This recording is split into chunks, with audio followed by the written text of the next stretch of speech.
Welcome to day 19 of 30 Until 30. Today I want to talk about something that I'm finding really hard to talk about, really hard to find the words.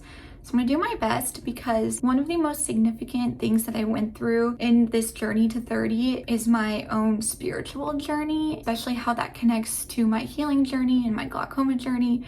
So I wanted to talk about that today, and like I said, it's very complicated, very hard to explain, so I'm gonna do my best. So I was diagnosed with glaucoma at 8, and my mom tells me that, one of the first things I said was like, well, God made me this way. And so I immediately found peace in putting my faith in God, and I grew up as a Christian. And so when coping with the uncertainty of vision loss and the fear for the future, I found a lot of peace in trusting that God did have a purpose for my life, that I did have a calling that I would be equipped for, and I also believed that one day God would heal me. And so I really held on to I could be fully healed from glaucoma. And I held that with me so tightly through my childhood, adolescence, and early adulthood.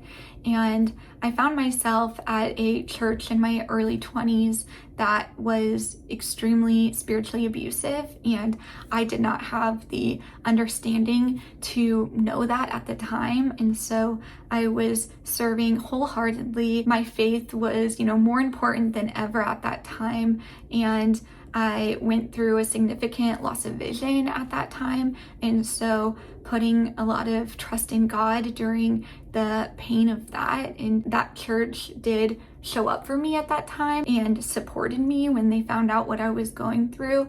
And then all of a sudden things hit the fan, and I made the choice to leave that church. And those same spiritual mentors and leaders and pastors completely turned their back on me and started attacking my faith. I was labeled as bad fruit, called manipulative, called dangerous. I was having my faith questioned, and I really couldn't understand why. So it was like all of a sudden I had lost a significant amount of vision, lost my faith, and lost nearly all my community, and it was devastating. I also didn't know at the time that when I left, I was experiencing severe PTSD, and so I no longer felt safe praying, listening to worship music. I no longer felt safe in the church, and so I began disconnecting from my faith because it was like reading my Bible was putting me in a trauma response. And I didn't even know how to process all of that pain because I was living with paranoia that those spiritual leaders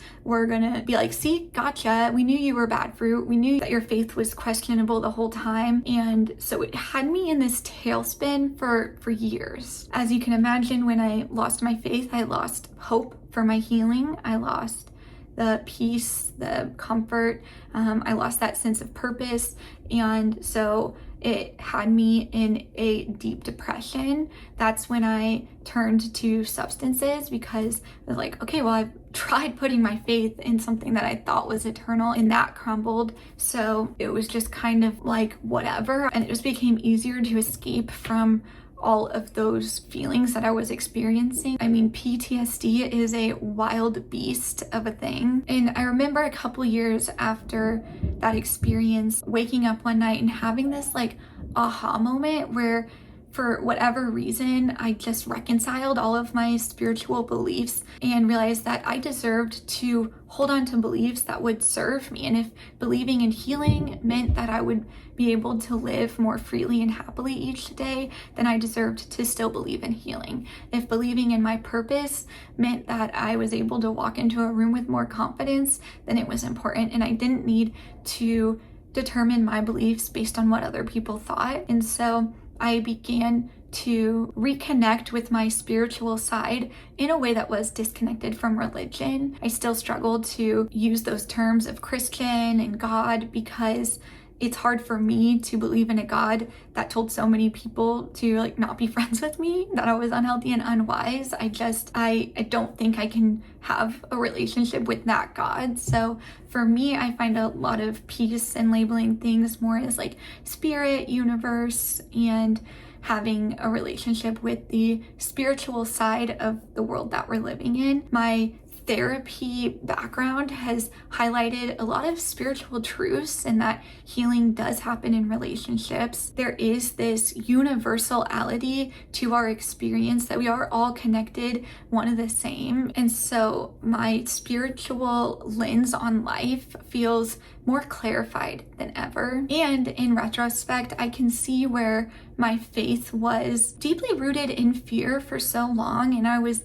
so desperately clinging on to faith in a God that could heal me because I wanted to escape myself and I didn't want to be that girl with glaucoma. I was banking on being healed instead of learning how to cope with my vision and trying to plan a life according to my vision. Accepting more of the reality of my vision was a healthy thing that I went through in deconstructing my faith and realizing like I gotta face the facts sometimes and I can't use my faith to avoid what is. And also I do have faith that I could be healed.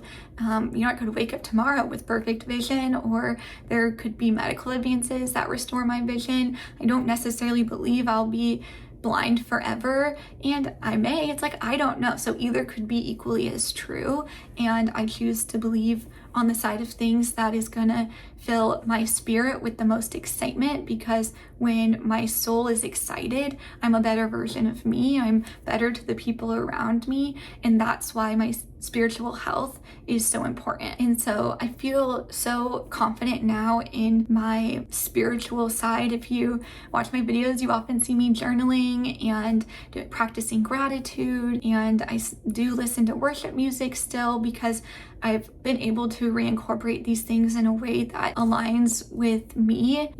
It's not lost on me that 2 years ago, turning 28, I was in such deep darkness that when the Bible talks about like the enemy wants to kill, steal, and destroy, I was fully in that. Like, I had reached a point of such purposelessness. I've seen the destruction that comes from a faithless life, and it is truly a miracle that I'm where I'm at today, and I can't take credit for where I'm at today. So that has also reignited my spiritual side, because I need to give credit to something outside of myself for where I'm at today. 2 years ago, I was begging and pleading to not be alive. I can see that in that pain, there was this divine protection, this divine plan that somehow 2 years later, I'm sitting where I'm sitting today in a totally different season, full of love and light and excitement for the future. And it is such a reflection of healing. I know that for me, when it comes to